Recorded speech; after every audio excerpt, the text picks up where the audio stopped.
ஒரு சூப்பரான பேபிகார்ன் மசாலா எப்படி செய்யலான்னு பார்க்கலாம் வாங்க. இந்த பேபிகார்ன் மசாலா சப்பாத்தி, ரொட்டி, தோசை எல்லாத்துக்கூடையுமே ஒரு நல்ல காம்பினேஷனாக இருக்குங்க. இதுக்கு தேவையான இன்க்ரீடியன்ட்ஸ் எல்லாத்தையுமே நான் டீட்டெயிலாக இந்த ஸ்லைட்ஸில் ஆட் பண்ணியிருக்கேன், செக் பண்ணிக்கோங்க. இதுக்கு ஒரு 400 கிராம் பேபிகார்னை கழுவிட்டு அதை சென்டரில் கட் பண்ணிவிட்டு ஸ்லைசஸாக மாற்றிக்கோங்க. அப்போ தான் பேபிகார்ன் நல்லா வேகும். இதை ஒரு பாத்திரத்தில் தண்ணி விட்டு அதோட கொஞ்சம் உப்பு போட்டு அதை பேபிகார்னையும் போட்டு ஒரு 5 நிமிஷம் வேக வச்சு எடுத்துக்கோங்க.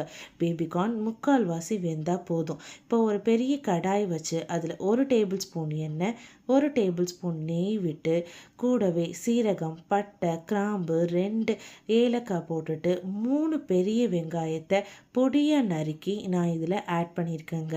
இந்த வெங்காயம் நல்லா வதங்கணும். வெங்காயம் ப்ரௌன் கலராக மாறுற அளவுக்கு குக் பண்ணுங்கள். இந்த வெங்காயம் நல்லா வதங்கினதும் இது கூட 1 டீஸ்பூன் இஞ்சி பூண்டு விழுது ஆட் பண்ணிக்கோங்க.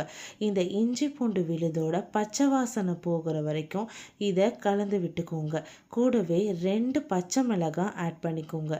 இப்போ இது குக் ஆனதும் இது கூட 1/2 டீஸ்பூன் மஞ்சள் தூள், 1 டீஸ்பூன் உப்பு, 1 டீஸ்பூன் மல்லித்தூள், 1 டீஸ்பூன் சீரகத்தூள், 2 டீஸ்பூன் காஷ்மீரி மிளகாய்த்தூள் போட்டு இதை நல்லா கலந்து விடுங்க. இப்போ இதை நல்லா கலந்து விட்டுட்டு இது கூட 3 தக்காளியை அரைச்சி எடுத்த விழுதை ஆட் பண்ணிக்கோங்க. இதை நல்லா மிக்ஸ் பண்ணி விடுங்க. தக்காளியோட பச்சை வாசனை போகிற வரைக்கும் இதை நீங்கள் குக் பண்ணணும். ஃப்ளேமை ஹையில் வச்சு கொதிக்க விடுங்க. தக்காளியில் இருக்கிற தண்ணி எல்லாம் நல்லா சுண்டி வரும். கூடவே பச்சை வாசனையும் போயிடும். அப்பப்போ கலந்து விட்டுக்கோங்க, இல்லைனா அடி பிடிச்சிரும். இப்போ இது கூட நீங்கள் வேக வச்சு எடுத்த அந்த பேபிகார்ன்ஸை ஆட் பண்ணிக்கோங்க. பேபிகார்னை நல்லா கலந்து விட்டிங்கன்னா இந்த மசாலா எல்லாம் அந்த பேபிகார்னோட நல்லா கோட் ஆகும். இப்போ இந்த பேபிகார்னோட இந்த மசாலாஸ் கோட் ஆனதும் இதை ஒரு மூடி போட்டு ஒரு 2 நிமிஷம் வேக வச்சு எடுங்க. இந்த 2 நிமிஷத்துக்கு அப்புறம் இதை நல்லா மிக்ஸ் பண்ணி விட்டுட்டு 2 கப் தண்ணி ஆட் பண்ணி இதை நல்லா கலந்து விடுங்க. இந்த பேபிகார்ன் முழுசாக குக் ஆகிறதுக்கு இந்த தண்ணி தேவைங்க. இப்போ இதை ஒரு மூடி போட்டு 10 நிமிஷம் வேக விடுங்க. இந்த ஃப்ளேமை மீடியமாகவே வச்சுக்கோங்க. இது நல்லா கொதித்து வரப்போ நீங்கள் 10 நிமிஷம் கழித்து இதை ஓப்பன் பண்ணிங்கன்னா நல்ல எண்ணெய் பிரிஞ்சு வந்திருக்கும். இது கூடவே பேபிகார்னும் வெந்திருக்கோங்க.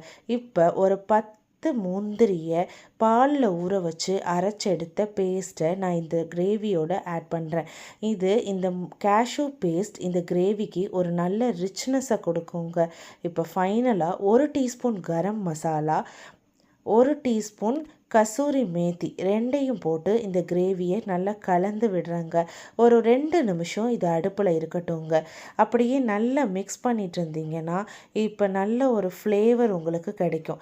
இதோட ஃபைனலாக கொத்தமல்லி இலை போட்டு இந்த கிரேவியை நீங்கள் ஆஃப் பண்ணிடலாங்க. அவ்வளோதாங்க, ஒரு சூப்பரான பேபிகார்ன் மசாலா உங்களுக்கு ரெடி ஆயிடுச்சு. இதை நாங்கள் சப்பாத்தியோட அன்னைக்கு சாப்பிட்டோங்க. ரொம்பவே சுவையாக இருந்துச்சுங்க. இந்த வீடியோ உங்களுக்கு பிடிச்சிருந்தா லைக் பண்ணுங்கள்.